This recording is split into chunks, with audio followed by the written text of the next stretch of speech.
Generally मैं किसी एक टॉपिक पर इतनी सारी वीडियो नहीं बनाता हूँ, लेकिन अगर मैंने सेकंड लाइफ बैटरी पे ये 5वीं वीडियो बनाई है तो उसका कारण है। उसका कारण है इसकी विशेषताएं। जो एक सबसे बड़ी विशेषता जिससे मैं बहुत प्रभावित हूँ वो ये है कि ये एक मेक इन इंडिया प्रोडक्ट है। जो फॉरेन करेंसी नई बैटरी सेल को खरीदने के लिए, इंपोर्ट करने के लिए हमने खर्च दी, वो ऑलरेडी खर्च हो चुकी है। इसके बाद जब वो उसकी एक यूजफुल लाइफ खत्म हो गई तो हमने उसको दूसरी यूजफुल लाइफ के लिए यूज करा। तो किसी भी तरीके का फॉरेन करेंसी का आउटफ्लो नहीं होता है। ये एक विशेषता है। आप सभी जानते हैं कि लिथियम की प्रोडक्शन भारत में शून्य है। लिथियम सेल सारे के सारे चाइना या ताइवान से इंपोर्ट होते हैं या कुछ एडवांस यूरोपियन कंट्रीज से इंपोर्ट होते हैं। तो एक बड़ी निर्भरता है जो कि अपने पड़ोसी मुल्क और कुछ ऐसे मुल्क जो कि ताकतवर हैं उनके ऊपर रहती है। वो कभी भी आर्म ट्विस्टिंग कर सकते हैं, लेकिन सेकंड लाइफ बैटरी सेल के ऊपर हमारी किसी पे निर्भरता नहीं है। ये वह सेल हैं जो हम भारत में ऑलरेडी मंगा चुके हैं और इनको हमने दोबारा से प्रयोग करना है। रिफर्बिशमेंट करके इनका एक लंबी अवधि तक उपयोग किया जा सकता है। ये पहली खासियत है जो मुझे बहुत प्रभावित करती है।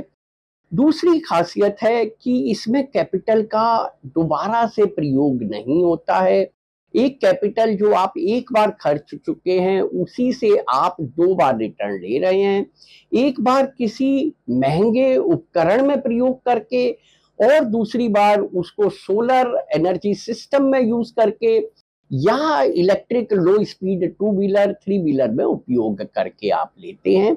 ये दूसरी विशेषता आ जाती है। तीसरी विशेषता ये आ जाती है कि जो हमारा रिसाइकलिंग पे खर्चा होना है वो खर्चा हम 2 से 3 साल टाल देते हैं। पर्यावरण के लिए ये जरा भी हानिकारक नहीं है।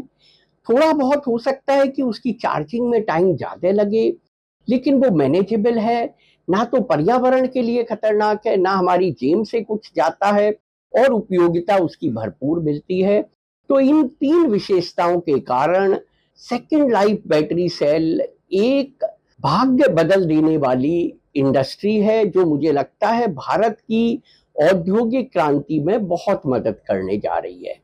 एक और खासियत जिसका मैं जिक्र करना चाहूंगा जो शायद आज नहीं उपयोग में आ रही है लेकिन बहुत जल्दी आ सकती है, वो है कि जब हम नए लिथियम सेल मंगाते हैं उसके ऊपर किसी तरीके का प्रयोग नहीं होता है और वो सीधे यूज करने के लिए निकाल लिए जाते हैं। लेकिन सेकंड लाइफ बैटरी सेल्स को और उपयोगी बनाने के लिए उसके ऊपर कई तरीके की रिफर्बिशमेंट होती है, कई तरीके के प्रयोग किए जाते हैं ताकि वो और ज्यादा यूजफुल बन सके। तो ये हमें तकनीकी रूप से भी सुदृढ़ कर रही है और मुझे लगता है इन सारी विशेषताओं की वजह से सेकंड लाइफ बैटरी सेल एक गेम चेंजिंग इंडस्ट्री है, एक गेम चेंजिंग प्रोडक्ट।